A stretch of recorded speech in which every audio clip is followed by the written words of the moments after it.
Hello दोस्तों, एक बार फिर से स्वागत है आपका मेरे यूट्यूब चैनल आरएस नोट्स पर। और आशा करता हूं दोस्तों आप सब स्वस्थ होंगे, मस्त होंगे। दोस्तों रीट 2021 का जो आपका एग्जाम होने जा रहा है, उसके लिए हम आपके लिए वीडियो लेके आए हैं बाल विकास एवं शिक्षा शास्त्र से रिलेटेड। बाल विकास एवं शिक्षा शास्त्र का आज का हमारा टॉपिक होगा दोस्तों व्यक्तिक भिन्नताएं। क्या है आज का हमारा टॉपिक? व्यक्तिक भिन्नताएं आज का हमारा टॉपिक होगा। दोस्तों व्यक्तिक भिन्नताएं जो है बाल विकास एवं शिक्षा शास्त्र का मोस्ट इंपॉर्टेंट टॉपिक है। इससे क्वेश्चन बार बार पूछे जाते हैं और इस वीडियो में आपको वही क्वेश्चन करवाएंगे जो बार बार एग्जाम में पूछे गए और आगे पूछे जा सकते हैं। तो आप वीडियो अंत तक देखिएगा, एक भी क्वेश्चन मिस ना कीजिएगा। तो आइए दोस्तों शुरू करें। पहला है व्यक्तिक भिन्नताओं को प्रभावित करने वाले कारक हैं। व्यक्तिक भिन्नताओं को प्रभावित करने वाले कारक कौन कौन से हैं? वंशानुक्रम, वातावरण, लिंग भेद या उपरोक्त सभी। तो ये है आपके दोस्तों उपरोक्त सभी। वंशानुक्रम, वातावरण और लिंग भेद जो है आपके व्यक्तिक भिन्नताओं को प्रभावित करने वाले कारक है। तो इसका आंसर क्या हो जाएगा? ऑप्शन फोर्थ, उपरोक्त सभी। ठीक है दोस्तों, अगला देखिए, व्यक्तियों में किसके कारण आनुवंशिक रूप से भिन्नता होती है? व्यक्तियों में जो है किसके कारण आनुवंशिक रूप से भिन्नता होती है? माता पिता, परिवार, जिन्स या जन्म। तो सबको पता है जिन्स के कारण, जो पितरेक होते हैं, जिन्स होते हैं, उनके कारण ही जो है आनुवंशिक रूप से भिन्नता होती है। ठीक है दोस्तों, ऑप्शन तीसरा इसका हो जाएगा। अगला देखिए, वातावरण में क्या सम्मिलित है? वातावरण में क्या सम्मिलित है? विद्यालय तथा परिवार, पड़ोस, समाज या उपरोक्त सभी। तो वातावरण में है दोस्तों आपके विद्यालय तथा परिसर, पड़ोस और समाज, तीनों ही आपके वातावरण में सम्मिलित हैं। तो उपरोक्त सभी इसका आंसर दोस्तों हो जाएगा। अगला देखिए, हर क्वेश्चन महत्वपूर्ण दोस्तों और इंटरेस्टिंग क्वेश्चन है। अगला है, किसकी लिखावट, समण शक्ति व भाषा अच्छी होती है? किसकी लिखावट, समण शक्ति व भाषा अच्छी होती है? तो ये होती है आपकी स्त्रियों की। स्त्रियों की जो लिखावट होती है वो समण शक्ति होती है तथा भाषा अच्छी होती है। ठीक है, अगला है, किसमें तर्क शक्ति, वैज्ञानिक सोच तथा आत्मनिर्देशन अधिक होता है? तो किसमें तर्क शक्ति, वैज्ञानिक सोच तथा आत्मनिर्देशन अधिक होता है? आपको ये बताना है। तो ये होता है पुरुषों में। पुरुषों में जो है तर्क शक्ति, वैज्ञानिक सोच तथा आत्मनिर्देशन अधिक होता है दोस्तों, याद रखिएगा। ठीक है, मोस्ट इंटरेस्टिंग क्वेश्चन है दोस्तों और इम्पोर्टेंट क्वेश्चन है। व्यक्तिक भिन्नता का आधार क्या है? व्यक्तिक भिन्नता का आधार क्या है, आपको ये बताना है। तो दोस्तों व्यक्तिक भिन्नता का आधार है आनुवंशिकता तथा वातावरण, सांस्कृतिक तथा लिंग भेद, आयु और बौद्धिक विकास। तीनों ही ये व्यक्तिगत भिन्नता के आधार हैं। तो उपरोक्त सभी इसका आंसर हो जाएगा दोस्तों। ठीक है, उपरोक्त सभी। अगला है, वंश परंपरा द्वारा किसके गुणों का स्थानांतरण होता है? वंश परंपरा द्वारा जो है किसके गुणों का हस्तांतरण होता है? जो होता है आपका शारीरिक एवं मानसिक गुणों का हस्तांतरण होता है वंश परंपरा के द्वारा। तो उपरोक्त सभी, उपरोक्त तीसरा इसका आंसर हो जाएगा, एक व दो दोनों। ठीक है, अगला देखिए, किसके कारण जो है ब्राह्मण में अध्ययन अध्यापन का गुण तथा क्षत्रियों में युद्ध प्रियता का गुण पाया जाता है? किसके कारण होता है ये? तो ये होता आपका सांस्कृतिक भिन्नता के कारण जो है ब्राह्मण में अध्ययन अध्यापन का गुण तथा क्षत्रियों में युद्ध प्रियता का गुण पाया जाता है। ठीक है दोस्तों, अगला देखिए, किसमें कल्पना की मात्रा अधिक होती है? किसमें जो है कल्पना की मात्रा अधिक होती है? तो ये होती है आपकी शैशवकाल में। शैशवकाल में कल्पना की मात्रा आपकी अधिक होती है दोस्तों, याद रखिएगा। ठीक है, अगला देखिए, मनोवैज्ञानिकों के अनुसार वर्ष की आयु में बौद्धिक न्यूनता का आरंभ होता है। मनोवैज्ञानिकों के अनुसार किस वर्ष की आयु में जो है बौद्धिक न्यूनता का आरंभ होता है? तो ये होता है आपका ऑप्शन दूसरा, 60 वर्ष की आयु में।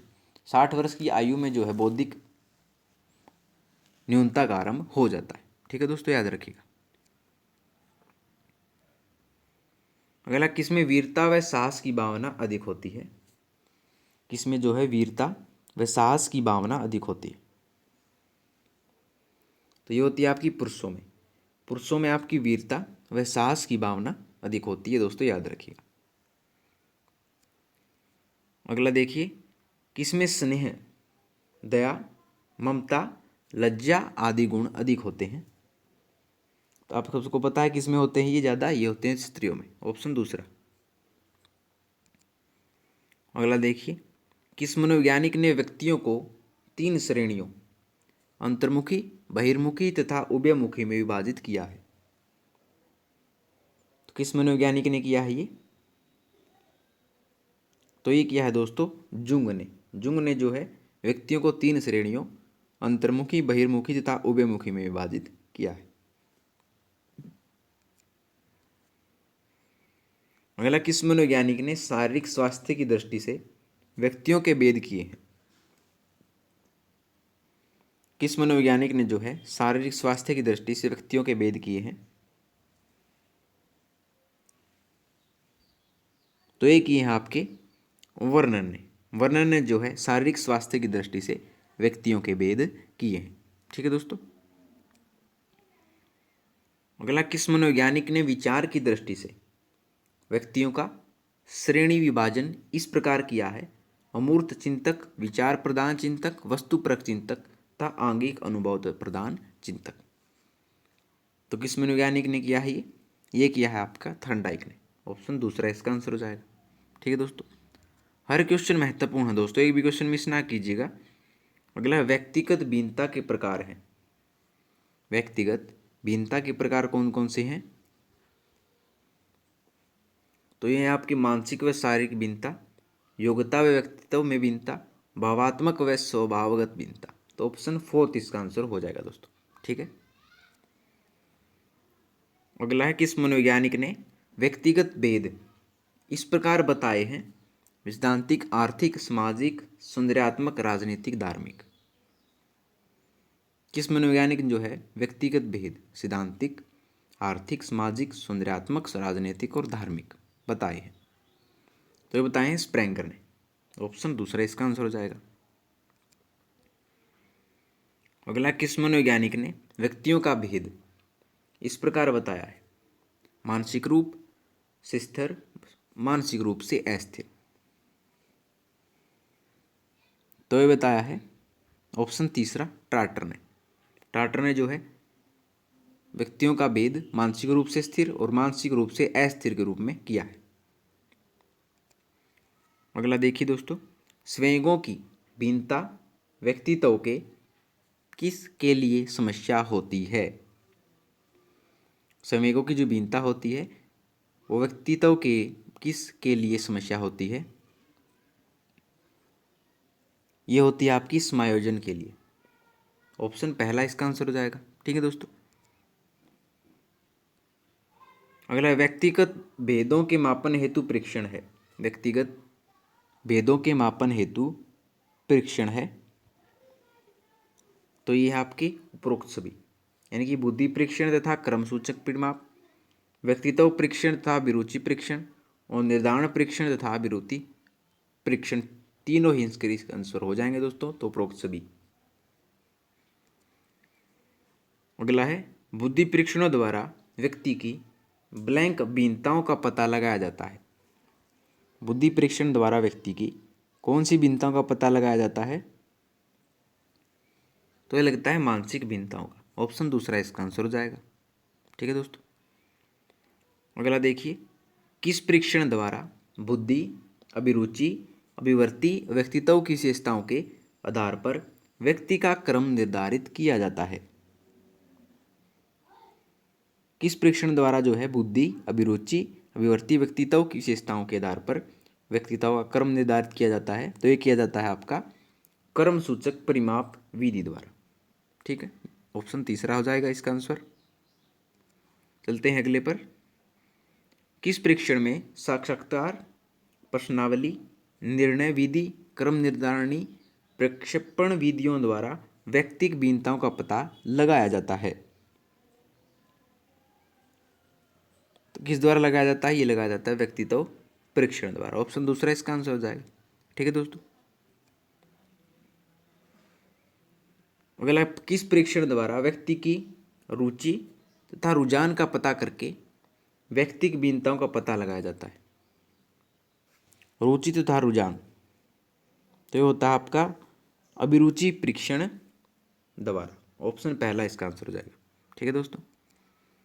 अगला देखिए, किन परीक्षणों का प्रमापीकरण किया जाता है? तो किन परीक्षणों का जो है प्रमापीकरण किया जाता है? तो ये किया जाता है आपका निर्धारण परीक्षण। ऑप्शन फोर्थ इसका आंसर हो जाएगा।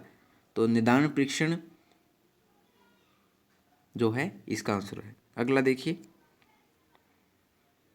किन परीक्षणों से व्यक्ति की किसी व्यक्ति, वस्तु, संस्था या आदर्श के प्रति अभिवृत्ति का पता चलता है?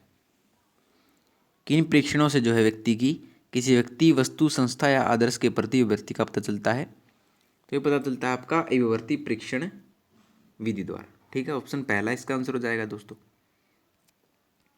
हर क्वेश्चन महत्वपूर्ण है दोस्तों, कहीं से भी कोई सा भी क्वेश्चन आ सकता है आपका अभिवृत्ति रुचि से संबंधित। अगला है, छात्रों द्वारा ग्रहण किए गए ज्ञान तथा कौशल का पता किस परीक्षण द्वारा लगाया जा सकता है?